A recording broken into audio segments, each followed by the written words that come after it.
So I decided it didn't bother me as much of my little motor exploding as it did losing the magnets. I know I have at least 3 magnets floating around in that other room where it exploded. I have my special box, not as much for, well, yeah, I've got my glasses on. Can you see my glasses? And I'm going to put my little box over it here. And I want to crank it up full blast is what I want to do.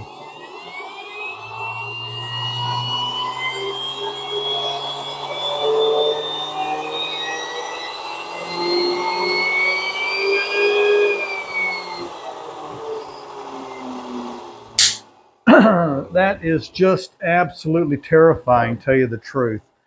That little sucker is producing a lot of power. It scares the shit out of me.